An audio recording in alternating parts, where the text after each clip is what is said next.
Hello and welcome to this episode of Soundtrack of Your Life. If you're new to the show, welcome. It's good to have you on board. This is the show where you get to share stories about how music, so that's songs, albums, bands, soundtracks, theme tunes, you name it, have interspersed with people, scenarios, events, times, moments in your life. Because I believe we've all got stories to tell when it comes to that. So this is the show for you to do just that and share your stories and music with everybody. My guest on this week's show is Kane Novak. And Kane is someone who's in my network who really kind of helps people with their identity, their message, trying to find their true selves, and is a really cool and inspiring guy. And this conversation was no different. It was wide-ranging, going from the likes of Elvis to Iron Maiden to Red Hot Chili Peppers, as songs and bands that have been prominent in Kane's life. I will warn you, there are a couple of sensitive topics that we do touch upon in the episode, and if anything that you see or listen to triggers you, do reach out to organisations or people that can help you. But as expected, it was a brilliant conversation I had with Kane. We do go through some really poignant stories and some really cool stories as well. So I hope you enjoyed this episode with Kane. And if you'd like to be on the show, just check out the sign up link in the description or place below where you're seeing or watching this. And it'd be great to have you on the show. So without further ado, here's the show with Kane. Enjoy and feel supersonic.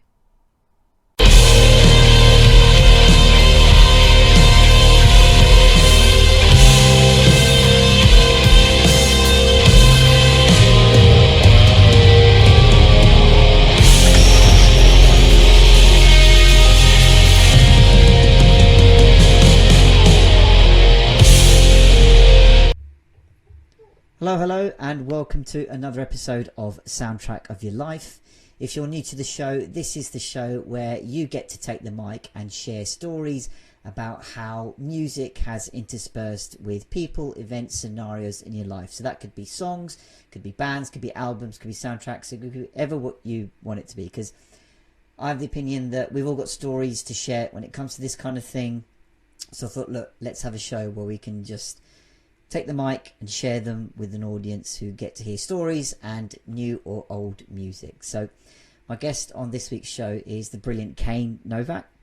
So Kane is somebody in my network who, he just seems to have this aura and inspiration about him. You know, he predominantly works with leaders, coaches, spiritualists, whomever comes into his walk of life, and kind of gives them the space, the empowerment to sort of deliver their message. And he's someone that literally, when I came across him in my network, he's someone that replied with a real nice energy and was really positive. I thought, do you know what? He's going to be a cool guy to have on the show. And I'm very pleased to say that he accepted my invitation to be on. And literally before we hit recording, we just had a few minutes of conversation. And I can already tell this is going to be a really cool conversation to have. So Kane, welcome to the show. If you want to just introduce yourself and just start wherever you'd like. Vishad, it's wonderful to be here. Thank you so much. And look, I have to say that the whole concept of music and stories is one of the aspects, it's probably one of the most powerful aspects that we have in anyone's life, in anyone's individual life, because music is such a powerful reminder of experiences. And those experiences are then tenfolded by the stories that we remember. And we were just talking earlier, and anyone who doesn't know me, so I really do help people shift into their new identity of what it is that they need to up level in their own selves to become that self leader in their own aspect, to create more of an impact in the world, in their own leadership, in their own audience, in whatever facet that they feel. And speak the truth. At the end of the day, the most important value that we have is truth. And Jordan Peterson is someone that I follow quite a lot. And it's probably one of the most powerful values that he stands by is truth. Mm-hmm. And if we can't be true to ourselves, well, who are we going to be true to? And I think this whole aspect of looking at stories, and it really made me start thinking of wow, where would I start? Where would I even start to begin in this conversation with music and how that had an effect on my life? And it made me really reflect on some of the most pivotal moments in my life that created trauma, and also healing, and also decisions to shift, and decisions to have a better life. And music was such a powerful support network in that. And I think if I wanted to start anywhere, I would start with my dad. Bless his soul. He's an avid Elvis buff, right? Oh, So nice. I grew up with, yeah. So I grew up with, back in the 70s, where it was just TV and everyone was in the same cultural experience around the world, right? Very true. Very true. Elvis movies were always on, at lunchtime, all the time. And so he would always be watching Elvis movies and singing along to the songs and talking about his experiences. And one song that he always kind of told was when they were all at the drive-ins and Jailhouse Rock just came out. Oh, they were at the drive-in and the rock song... classic. Classic song, right? But he remembers he was like, he had an FJ Holden at the time, right? That he'd hotted up, souped up. Oh, and wow. he says he remembers when Jailhouse Rock came on, everyone was on the roof of their car dancing to Jailhouse Rock and twirling their girls. And he said, you just don't get that now. No, there's I think a twirling and stuff of that of a different kind, but definitely not back in those times. But that's a great start. That, I mean, to be honest, on this show so far, no one's actually mentioned Elvis, but just you didn't have to. It's funny how you don't have to say his second name. It's like you just need the one word, and to an eponymous hit like that, it's like it just. You don't even have to have heard the song, but even just saying the title evokes memories of, as you said, big massive cars and couples and, just this real powerful sort of movement. Yeah, and movement's probably one of the most powerful words to use, because that's what he did. He created a movement. And it was about rebellion, about standing up for your own choices, for freedom of expression, right? And that's what really, really created the dynamic of good versus evil, if you will, with Elvis, right? He was that change maker in a society that some would deem felt constricted. I guess if you think of like the geopolitical situation at the time as well, right? I mean, as you said, the good versus bad, that was still quite prominent. You were still coming out of historical events, and as you said, that there's a lot of, kind of a little bit like now, actually, a lot of uncertainty on a global scale, whether it's about economies or politics or all this kind of thing. But as you said, out of those do come those figures of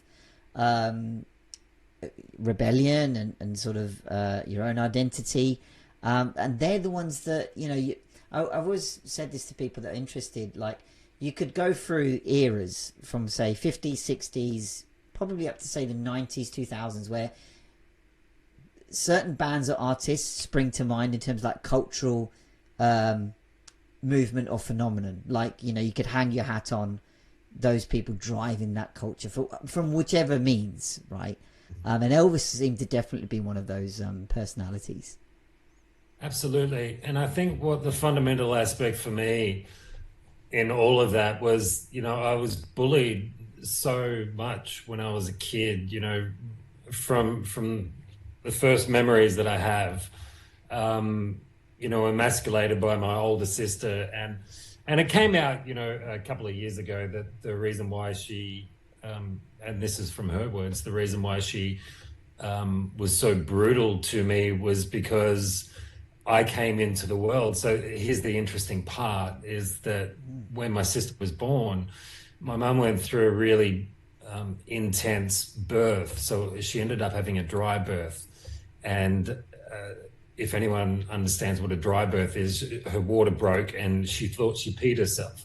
And instead of going to the hospital, she stayed home. And anyway, ended up having a dry birth and something like 167 stitches, internal stitches after the birth.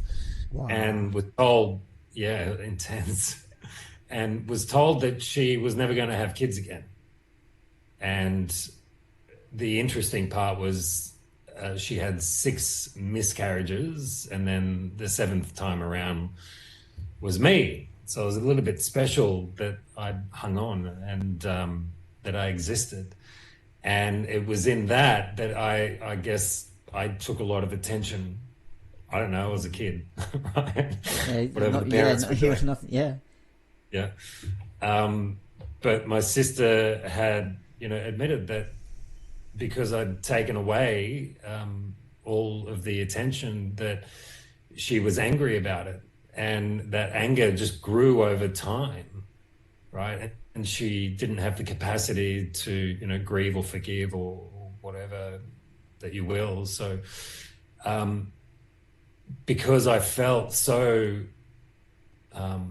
hopeless at such a young age, so defenseless, I looked at people like that, like Elvis. Like, if you will, the part of the reason why Elvis was a resonating aspect to me was that strength, was the strength to stand up and say something, and not be scared of it. And it's really interesting because if I was to look at a lot of the songs that I'd loved listening to, they were ballads. I loved ballads growing up, right? Things that had meaning, things that made you look inside yourself, or things that created more strength. Or I would look at people, characters from history, and look at their strength, because that's what I was missing. That's what I felt like I was missing. That's what I wanted. That's what I was desiring. And even though Beatles was around, I didn't get into Beatles till much later, because they weren't that pillar of strength that I was looking for. I can understand that. And the next person that I really idolized was, do you remember Happy Days, the TV show Happy Days? I do. The Fonz, right? Yeah, the Fonz. Yeah. Hey! Snap his fingers, a girl would be there. They don't make them like they used to. Yeah, that's right. So that's that song from Happy Days, the theme song.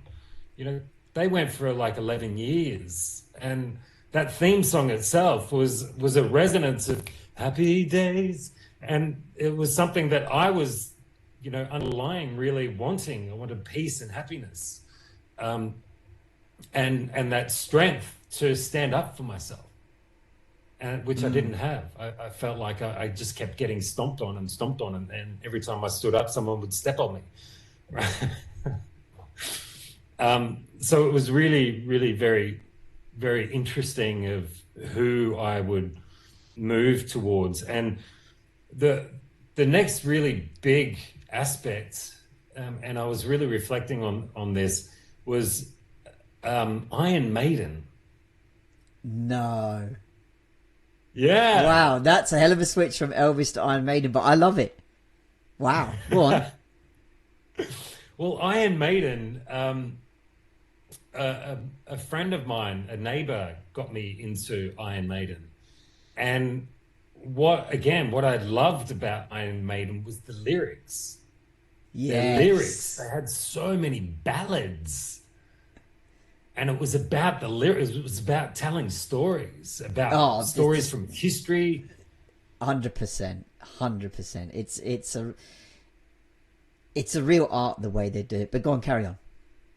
I had their posters all on every wall in my room, even on the ceiling. And for anyone that doesn't know Iron Maiden, they use a mascot in all of their artwork called Eddie, and he's like this skeleton kind of thing, right? Yep. And I just kind of, again, it was about strength. It was about standing up. It was about coming out from the darkness, right? It was about rising above oppression. Yes. Their discography has had this remarkable, I think, power to tell the stories in an untoned, there's no watering down of it. It's whatever it was. It's flagrant. It was really. I've never been to a live show, but I've heard that even live they do there's a lot of stage presence. It's not just the band. It's like they've got like a massive papier mâché Eddie, or the works of it. So it's just it adds even to the performance and story of the band too. But as you say, if you just go through their albums, out of sheer coincidence, before we came on, I was listening to an Iron Maiden album. There we go. But I think whatever era you pick them, and they're obviously still going to this day. They started wherever they were, 70s, 80s, up till now, the present day. Some of their stuff through all their times is so powerful in that regard. But might get readily dismissed as like, oh, they're either too loud or too fast, or just maybe doesn't fit people's ears. But as you said, there's a real rich vein of storytelling going on. Yeah, very much so. One of their songs that I really resonated with was Alexander the Great. Nice. And again, it was about strength. It was about someone who was powerful, someone that stood up, someone that yeah, okay, so he was a conqueror, yeah, okay. But it was about strength, and I think that's the beautiful thing about me reflecting, coming on to this podcast, was reflecting about what songs were really transformational for me, and why were they transformational. And it was all about, like, in those younger years, it was all about finding inner strength. It was about having courageousness, and me following these personalities or these songs that demonstrated that, because that's what I lacked.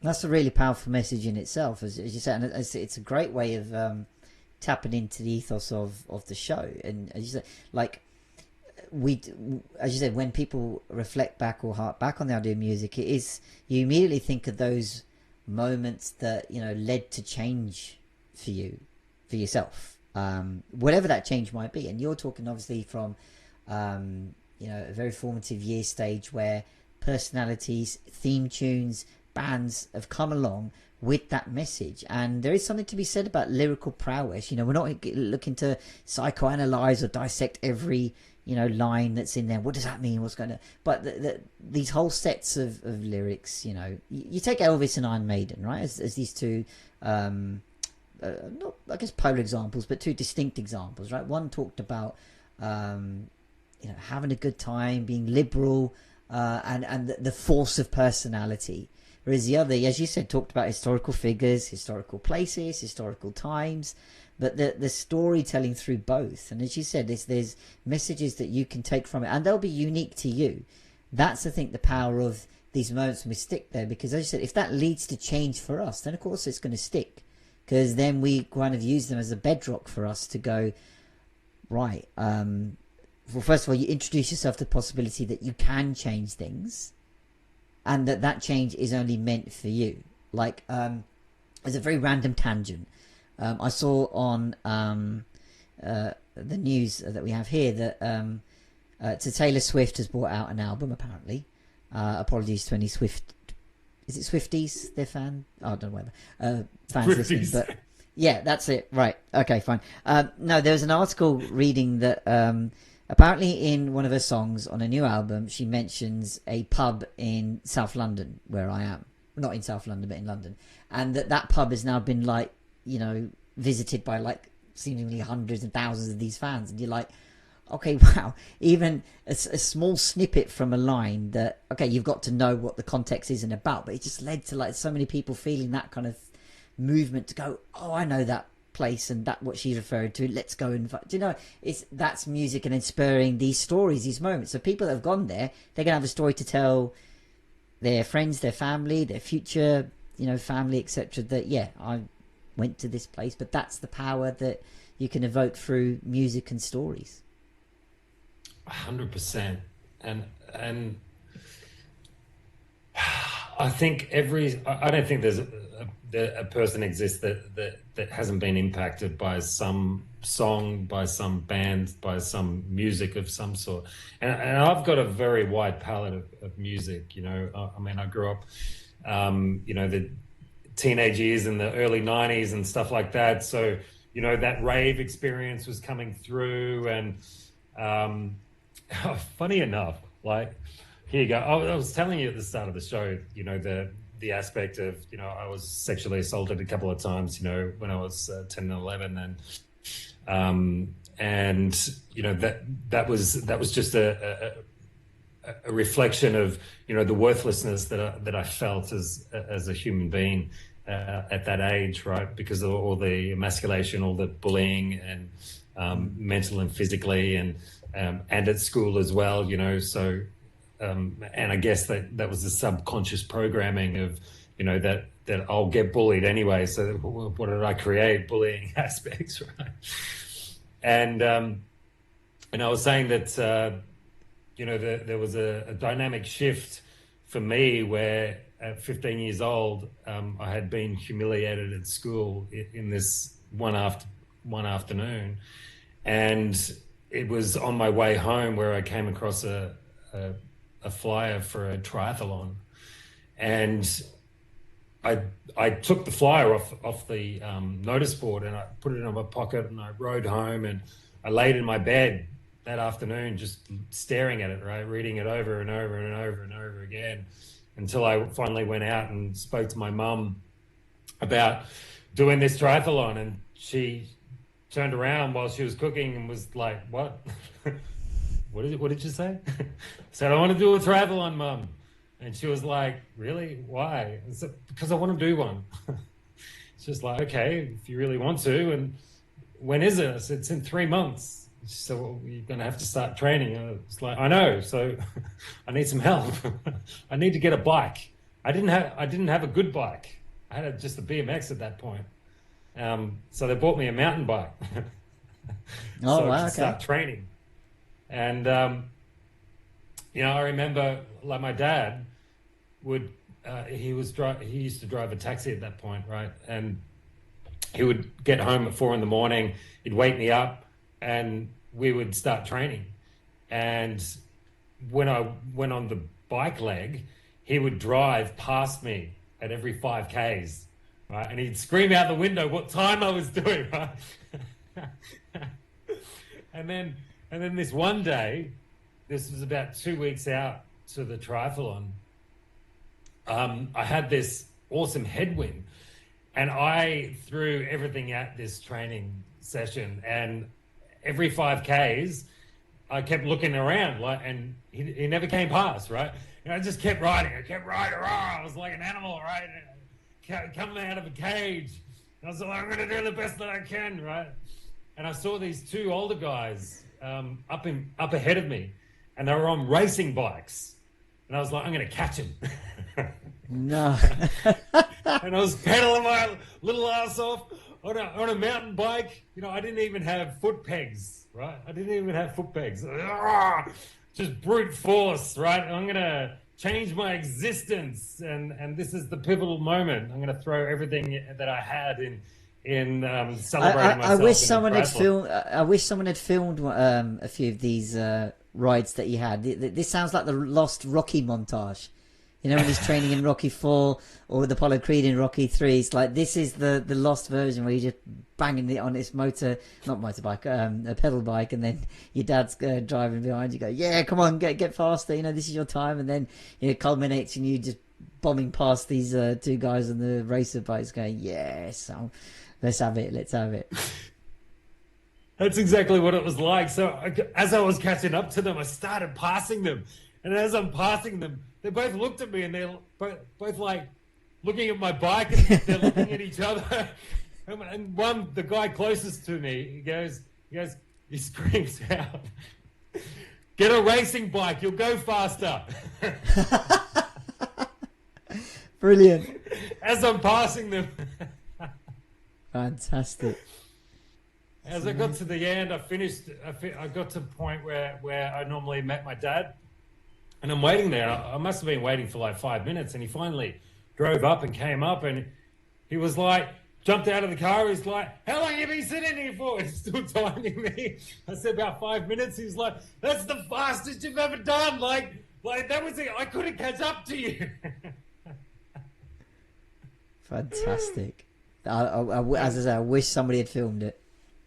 Yeah, and you bring up another icon that I looked at, and that was the Tiger from Rocky. Right, and what did Rocky stand up for? For standing up for what he believed in, for that he could become a champion, that he could throw everything at it, no matter what. And again, I was at an age where that influenced me so much, because it was that inner strength, that eye of the tiger, that you can stand up to people. Again, something I was missing. And that very first triathlon, I came second in the state for my age. Wow. Which was, for me, was just this huge, I don't know, acknowledgement in myself. And then that kind of shifted my whole existence. And I had an amazing group of people around me at that time, like, that really supported me, like really close friends. And you know what, if you will, all of them were probably outcasts. That's awesome that you're able to have that. That's really cool. Yeah, it was. And we're still in touch. Would you believe it? We even have a messenger group just for us. It's called Rages. Nice. That's brilliant. That's really cool. Because as I say, it combines, that's obviously a really powerful and significant moment for you, right? Because it's tangible proof to yourself that, what you're capable of. Through all that training, all the hard work, all the perseverance, and to delivering a performance. That's real proof that no one can then take away from you. But, to augment that with the people around you, I talk in my line of work about love and connection being one of our core human needs. And in a world today, seemingly, where we're struggling with that in a lot of capacity, the fact that you're able to have this moment in your time alongside the support network is a really significant and powerful combination. But yeah, because especially it came at a time, as you said, when you were, finding your own identity and proving it. It seems to be a really significant moment. Yeah, it really was. The really interesting part was that I moved states when I was 14 years old. And when I say move states, I lived in Melbourne City, and I was at a private all-boys school growing up. And I moved states, 2 states away, so I think it's like 3,000 kilometres, to Queensland on the Gold Coast, surfers paradise of Gold Coast. Back then it was like a little surfy town. So here I was, this Polish descendant, in amongst a public school, because I couldn't get into any of the private schools when I moved. They were all full. And so the only school I could get into was a co-ed public school. And in that year, which was grade 9, everything I did in grade 8, they were doing in grade 9. Wow. And so I was really bored and I was getting bullied a lot. So it was really a fundamental aspect where, and I think I was telling you, I wanted to become an architect because I chose a field, a professional field where I could be creative but I could be by myself. I could be in the safety of my own environment. No one would pick on me, and that was part of the reason why I chose it. And once I did this triathlon, it shifted my whole dynamic about my strength, about that I could stand up for myself. And the only time I got into fights in school after that period was because I was standing up for other people that were getting bullied. And that in itself, for me, shifted the way that I just viewed my life. Right? That here I was, someone that didn't have a voice. Even when I changed schools, right? My principal from my private co-ed school, private all-boys school, sent a letter to the new principal of whatever school I was going to, saying that, yeah, Kane doesn't have any friends. He doesn't try very hard. He's very quiet. He keeps to himself. All of this kind of stuff. And who asked him to do that? Sorry, is that a usual thing? Like, I don't know. I have no idea. Maybe my parents asked them, because I needed to try and get in. They were trying to get me into another private school. Right. So, okay. So, and I saw the letter. So, in a way that was really, I guess, hurtful as well. Well, too right. I mean, I suddenly made this character assassination seemingly, and you're like, well, isn't this meant to help me in this new environment? But this is like, didn't seem to, from what I'm hearing, serve its purpose. But yeah, a curious thing. Yeah, and after I did that, it's when I started really making friends, and people. I got a lot of attention from girls for the first time in my life, and I felt that funzy coming through, and I was like, all right, I'm gonna start taking on the identity of Funzy, right? Hey, that's what I really tried to create for myself, and one of the most powerful songs during that period. With that group of friends was from the Rolling Stones. Go on. It was You Can't Always Get What You Want. Oh, that's another purling number. Right? Great song. And the reason why it was so fundamental was that group of friends that we grew up with, girls and guys, we watched The Big Chill. Do you remember the movie The Big Chill? It rings a bell somewhere. Oh my gosh. It was about a whole bunch of friends coming together. In the very start of the movie, they were all on their way to a funeral, to one of their friends' funerals that they grew up with, right? And all the characters in it, they all resembled one of the people in our group. Like, so everyone, by the time so we you can finished strongly identify with it. Yeah. And the song at the end of the funeral scene was the Rolling Stones, You Can't Always Get What You Want. So it had this emotional connection of the strength of dynamic of this group of people that had come together as teenagers, and the things that we'd shared together, and the debauchery and the going off and drinking, and telling parents, yeah, we're going here, but actually we went to the beach and got drunk, and all these moments that we shared together, discovery of life, discovery of who we are, and sex, and I guess sex, drugs, and rock and roll was the theme, right? Back in the 1990, 91, 92, back in that yeah, it was that self-discovery, and that's what that song held for all of us, was this dynamic that all these friends had come together, and it was almost like that movie was like this vow of all of us that we're all going to stay together for all of our lives, and no matter what happens in our lives, we'll come together. And it's exactly what we've done. We've constantly every couple of years tried to get everyone to come together, the families and things like that. It's just beautiful.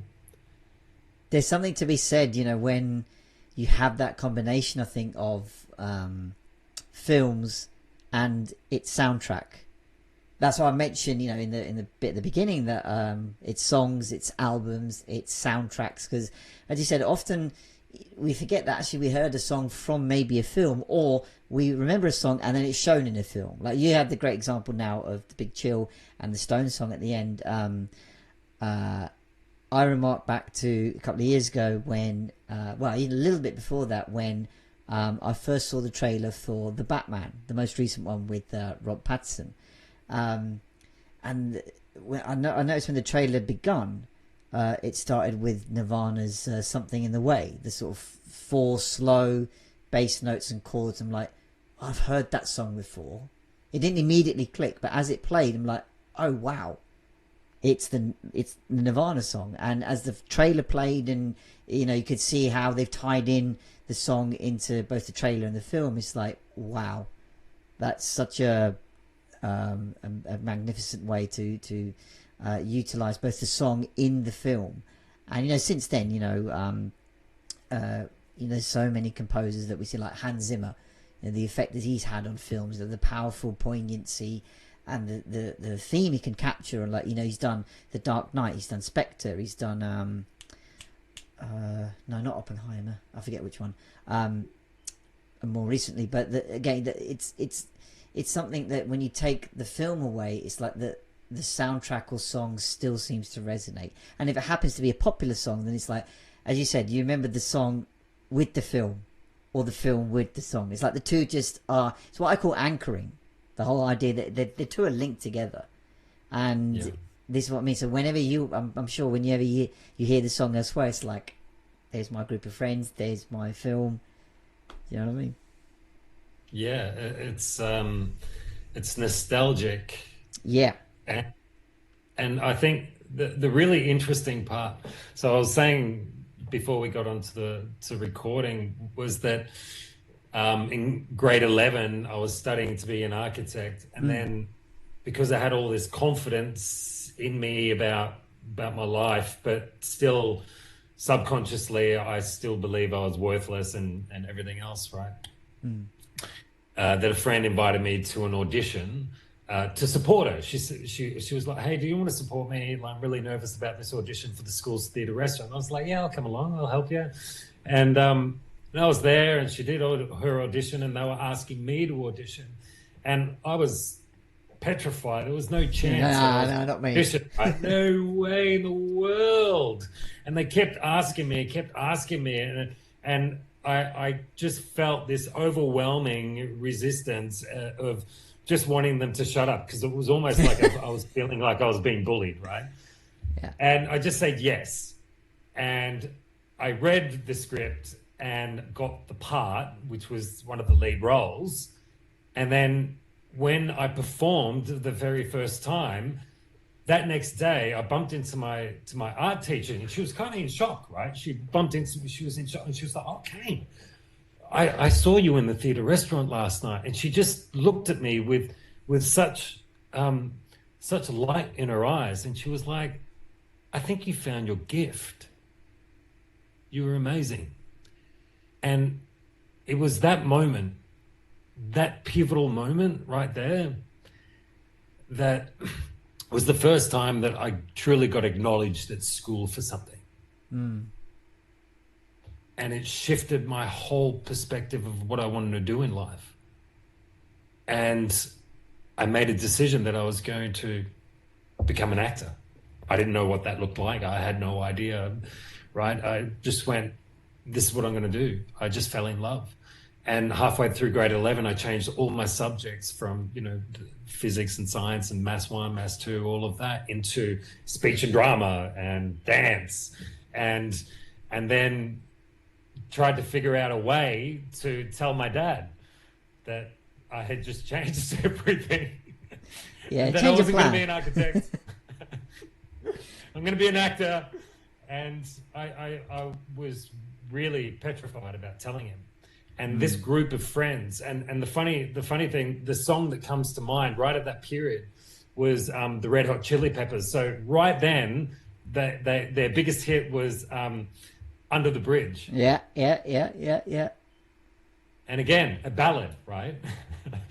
A ballad about life. And it was that song there that our group of friends, we would sing to that, we would cry to that song, and it was a driving force of me trying to get the courage to confront my dad. And it wasn't until we were having this party with all my friends there, right? And we were at my best mate's place, and my parents were there, and they were drinking with his parents, and all my friends were like, "This is the best time to go and tell him. He's really drunk and he's really happy. Just go and tell him now." So I did, and they all went and got him from upstairs, right? And they all brought him downstairs, and they were like, "Kane's got something to tell you." What way to tell him is like, oh my, what could this be like? And I'm staring at him, and I just started bawling my eyes out, right? And I'm like, "Dad, I've decided to become an actor. I'm not going to do architecture, and I've been so scared to tell you. And I just, this is what I really love." That's good acting skills right there. Oh, man. And he just kind of stared at me, and he was kind of like shocked, and he was like, "I don't care. I just want you to be happy." Oh, that's a brilliant reaction, though. Yeah. I mean, drinks or no drinks. I mean, that's a.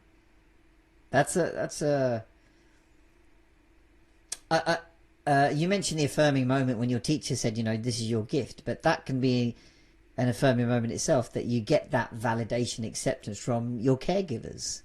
And it's funny, it's the phrasing is in a way of like, well, yeah, I don't care. It's like suddenly that link between what you do as a profession, as a career, as a whatever, and your self-worth, suddenly that link is broken in one, phrasing of like, it doesn't matter as long as you're happy.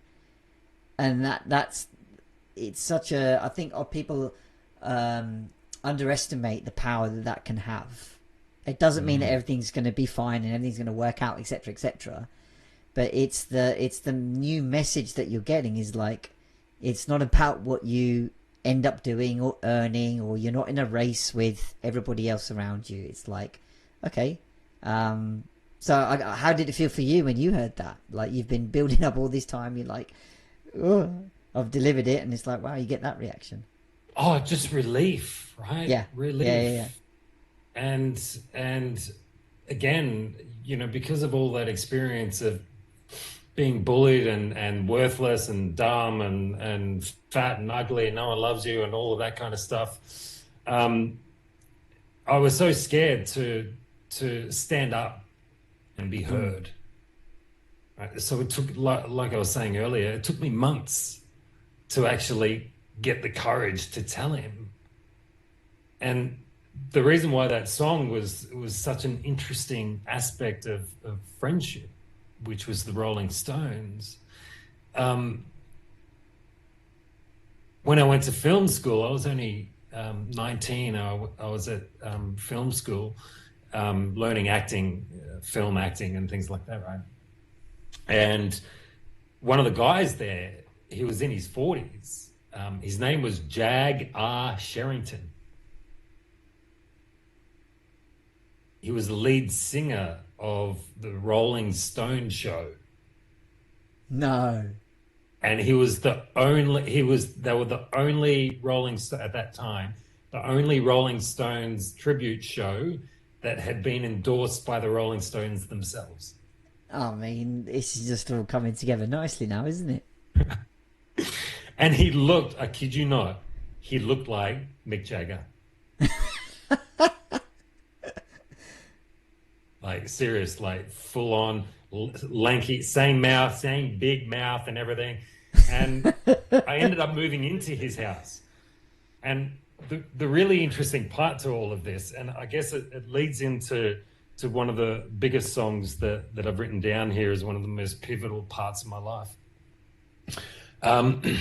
I moved in with him, and everyone that lived there they were either in a band, in music, or they were some sort of artist, right?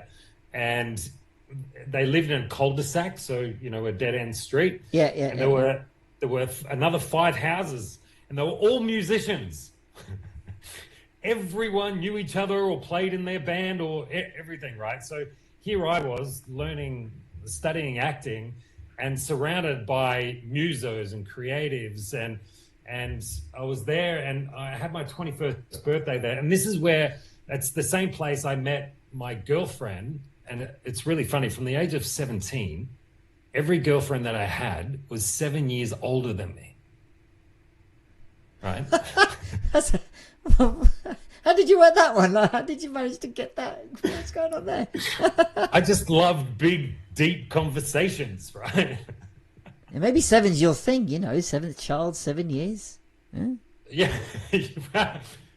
Good point. Well done. Good observation. And it was an interesting part, because the girl that I met at film school that I fell in love with, she was an actress. She was 7 years older than me. I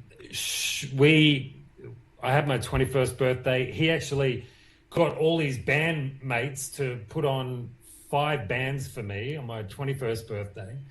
It was in an old Queenslander. I don't know if you know what a Queenslander house is, but it's an old federal type house that was built in the 1800s kind of thing, right?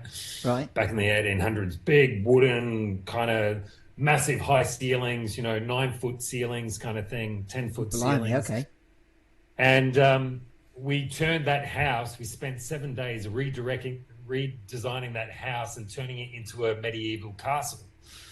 Right? Wow. We covered the house in cardboard. We painted all the cardboard to make it look like a castle from the outside. We built a dungeon corridor from the front of the house all the way down to the back of the house that went into this cool area. He had a sound studio downstairs, which is where we put the bands. And it was one of those moments where you never forget, right? It's just imprinted, having bands all play all night long on your 21st birthday in your a own medieval house castle. Yeah, in a medieval castle. With my girlfriend at the time, and we ended up getting into quite an intense relationship over a few years, and she ended up getting pregnant, and we ended up having 2 children together. But the dynamic of that was that the relationship became quite distorted, and there was domestic abuse where she would lose her shit and she would punch and beat me and all of that kind of thing. And it got to the point where there was breakups and togethers again, and again the true aspect of what I was missing was my masculine, right. I still felt like what I was reflecting into that relationship was the essence of what my sister kind of created with me, right? That I could get pushed around, that there was this aspect, and I had so many wounds, and at that age I had no idea what that kind of meant, right? But when I reflect back, that's exactly what had happened. I felt like I could get pushed around, and maybe that's why I was going out with older women, right? That aspect of not being fully in my masculine strength, that I was kind of learning from them, if you will, being guided by them, if you will. But when there was one particular day where I was getting beaten up and I saw my child copy her actions, and that was it. That was the breaking point for me. And I ended the relationship. I was like, this isn't right. This is not what relationships are about. This isn't love. This is bullshit. This is horrible and everything else. And the song at the time that got me through that period was Ben Harper. And I'd been introduced to Ben Harper about a year and a half, 18 months prior to that event. And the song that was driven into my heart was, oh my God, what's the name of the song? Did I write it down? No, I didn't write it down. Oh shit. This is an emotional part, man. Take your part. Take your time, sir. Take your time. I'm having a moment because this song, I'm going to read you the lyrics of this song it's from the album. Oh my God, I've got a brain freeze because I'm going into this emotional aspect, right? Take your time. No rush. This whole song, I'm going to read you the lyrics of it, which is because I was listening to it yesterday. It hurts to look into the mirror at myself, and it hurts even more to be with somebody else. It's so hard to do and so easy to say, but sometimes you just have to walk away. They say time will make all this go away, but time that has taken away all my tomorrows and turned them into yesterdays.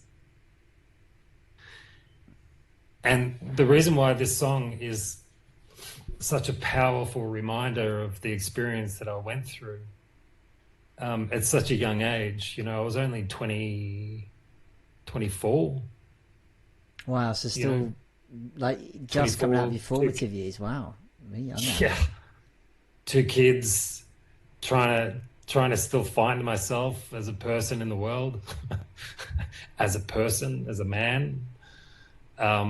Is the song called Walk Away, by the way? Walk Away, yes.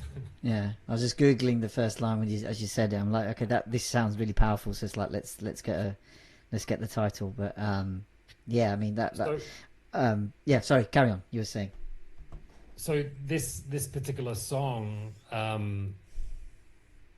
resonated with me for years, and one of the hardest things to go through during that period was shame and guilt. And that took me a very long time to overcome. And I came to that place of forgiveness for myself, forgiveness for her, forgiveness for the situation. But if there's anyone that is listening to this, and it's a really powerful reminder that as I've grown and over the last few years, and it's funny, when I went through my divorce 6 years ago, after almost 20 years in a relationship, and another 2 children, that song came back again in reference to the emotions that I felt. But this time I wasn't leaving the relationship, she was leaving me. But it still had the same nostalgia. But in a slightly different guise now, right? Yeah. It was the same pain because there was still shame and guilt associated to it. Right? The shame that the marriage didn't work, that I couldn't make it work. And I never believed that I was never going to be married at that point. But I knew that I was also destined for greater things that had to take shape. And that's why I do what I do. Why I went into transformational coaching was because people can live in guilt and shame for very, very long periods of time in their life and not realize, like, they put it away and they put it in a little box. But I went through that experience, and I know it doesn't serve you, and you have to do everything that you possibly can to be able to come to a place of forgiveness. And the reason why that song was such a pivotal aspect was because, and as I've spoken about throughout this whole podcast, is that I was always interested in ballads and songs that had meaning and purpose and strength and finding that strength. So at 24 years old, I was going into this very deep philosophical aspect of life and what it was to make decisions to change your structure if it isn't working for you, even though it hurts so much, which is what that song is about, that I have to make a decision, I have to walk away, but it's tearing me apart, and I don't know how to see my tomorrows as bright and beautiful. And when I went through my divorce, after everything I've learned in my life, to be able to be in a place of happiness and joy and creation, right? I was in the film industry for over 3 decades, film and theater, and everything was about creation. Life is about creation. Relationships are about creation. And part of the reason why the marriage fell apart was because we weren't doing things together, right? We had become ships in the night because we were looking after children, and she had her government job, which was shift work, and I was working my roster around her roster and to support the kids as parents. And, you know, we were seeing each other 2 days. There was a period there for like a year that we were only seeing each other for 2 full days in a month, right? We were just tag teaming, and it was destructive and hard to come back from. But we have to come to this place of love in ourselves. If I can leave anything about the importance of music and the importance of witnessing the history in our lives and the strength that we find and the people that we have around us, and the music that leaves such memories. It's not just memories, but it's a frequency on our soul that these particular songs, whatever individual is, they will have a frequency that is sewn up into the fabric of their soul. So whenever they hear that song, it ignites the memories, it ignites their soul, it ignites a frequency and a vibration inside them that takes them back to a place, whether it's sad or if it's joyful. And that experience in my life, the sexual assault, the bullying, the standing up and being seen in the film and entertainment industry, my persistence, my true understanding of why humans react the way they do. Like, it was a lifelong journey to discover why humans react and respond the way they do in any situation. And it's always associated to the history of the events in their life. Yeah. And make no mistake, art, theater, film, painting is a reflection of life itself. Yeah. And the reason why we and music as well. Music is a reflection of life. It's in the core fabric of our soul, and that's why music in movies is so powerful, because 50% of a movie, the visual is the sound, and that's our life: sound and seeing. And if I can leave anything for anyone that has any guilt or shame associated to any events, any decisions that they've made in their lives, bring forgiveness to it. find the purpose of the reason of why you needed to go through these things, to be able to discover a more powerful strength inside your own self, and also discover the true aspect of who you are without the belief systems that have been presented to you, but the true gift of who you are as a true person, and knowing that all experiences, whether someone's died, whether someone's passed, whether someone has beaten you up, whether someone's left a relationship, whatever it may be. And like you were saying earlier, Vishad, relationships are the cornerstone of what our existence is. And I truly believe that our from the moment that we're born into a relationship, and we're always seeking safety. But safety truly comes from the safety of our own selves. When we feel safe about who we are, so we can actually be authentic, so we can be vulnerable, so we can speak our greater purpose, so we can actually put action steps into our own purpose, so we can live the embodiment of who we really are. That is the most powerful thing that you can do in your life. To step into the power of you, to step into the strength of you, and no matter how much it hurts at whatever period in your life, that there's always a greater reason for it. That the pain is only there to make you see a different perspective of what life is. And I think that particular song is what drove me to truly understand how to bring happiness inside chaos.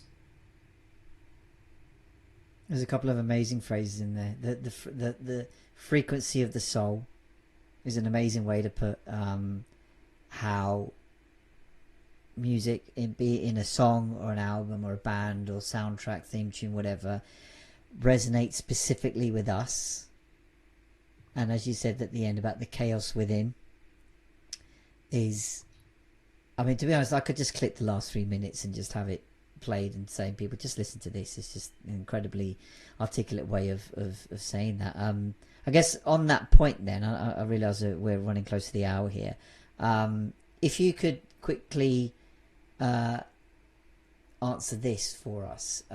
So if someone just heard those last few minutes about, the impact of music, and you can stem away from music for a little bit here if you'd like to, but what would you say would be the first step for someone to realize or put into action what you said into their own lives?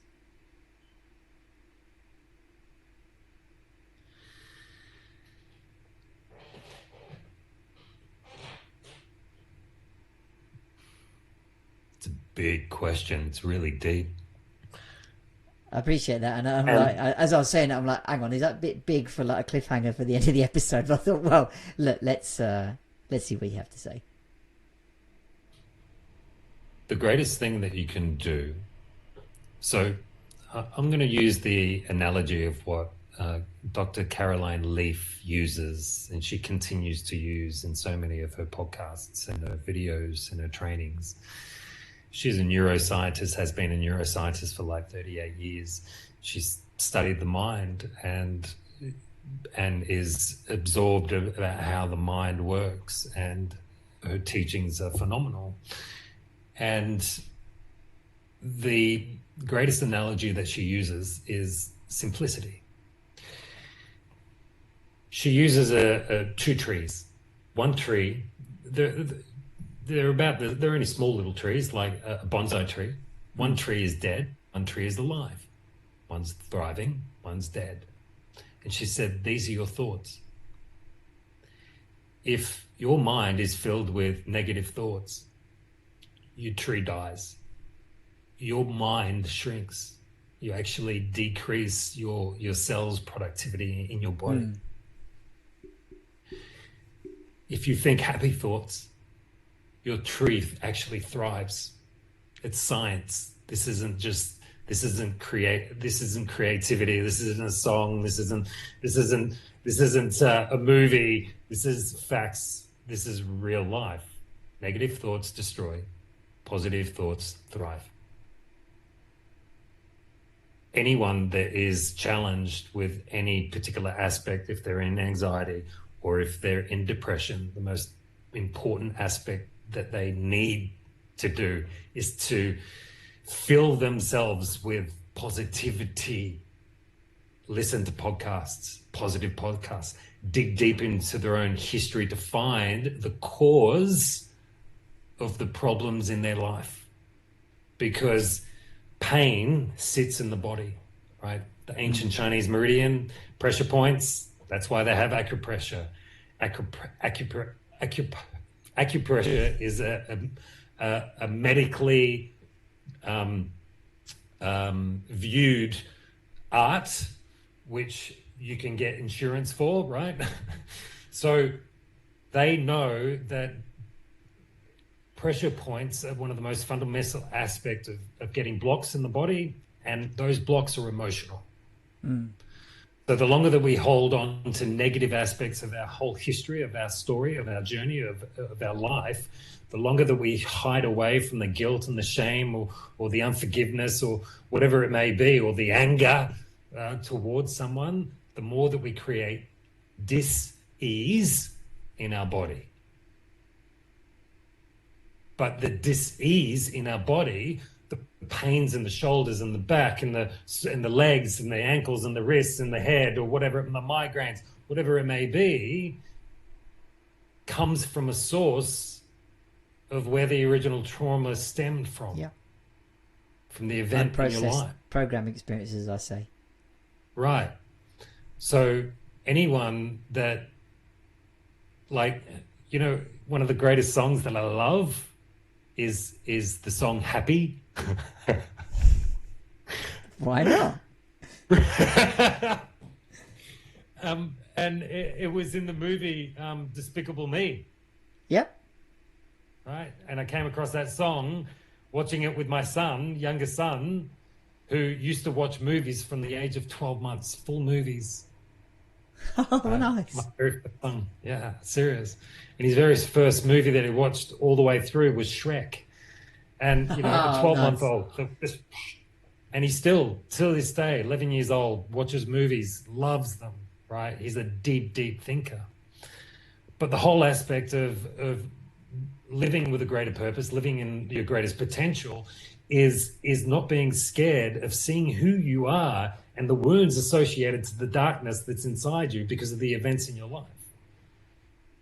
Like if you've been sexually assaulted, well, you have to deal with it.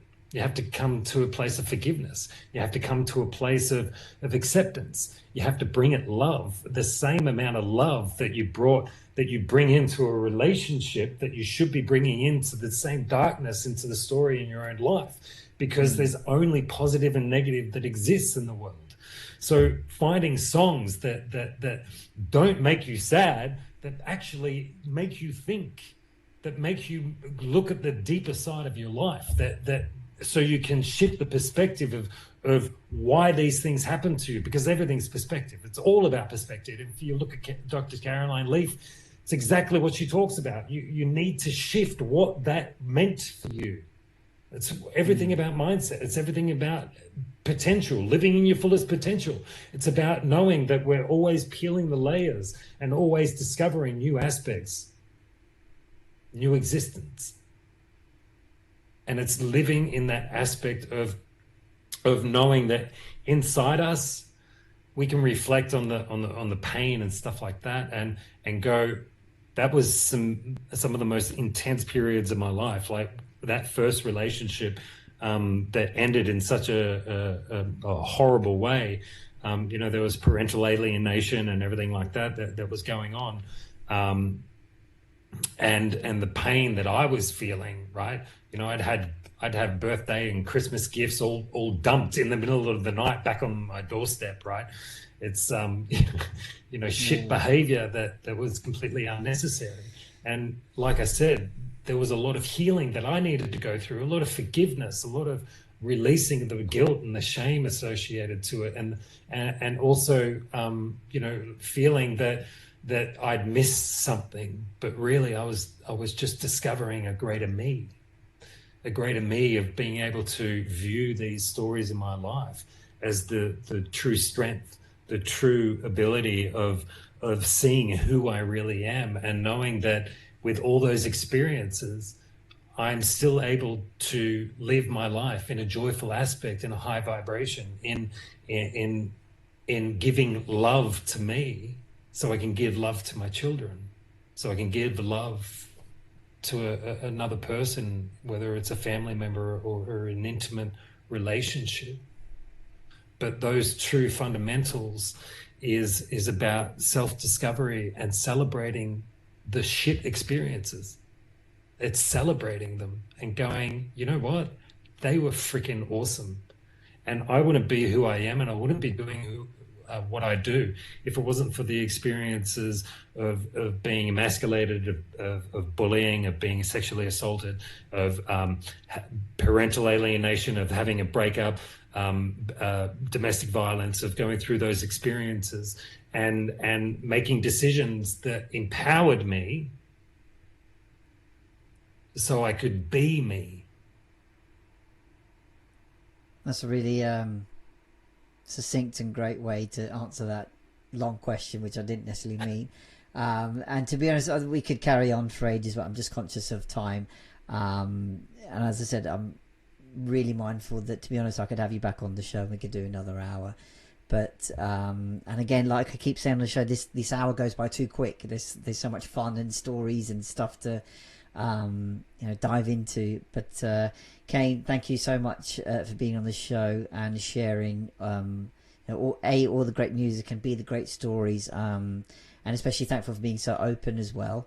And look, for you viewers and listeners who are watching this, if you want to be in the show, just check out the link wherever you see or watch this, and we can get you on the show as well. Kane, before we close, if you want to let people know where they can find you, to reach out to you more, to find out, etc. Absolutely. So I'm just about to open my webpage. It's called Luminary Leaders. So leaders that want to shine their light into the world and have a greater impact with their story and their voice and their message, and also break through the subconscious patterns, the hidden corners that they can't see, and use my skills to allow them to be their greatest version.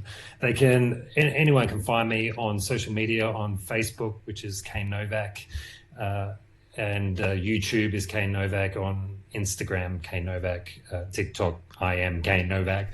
I'm Kane Novak.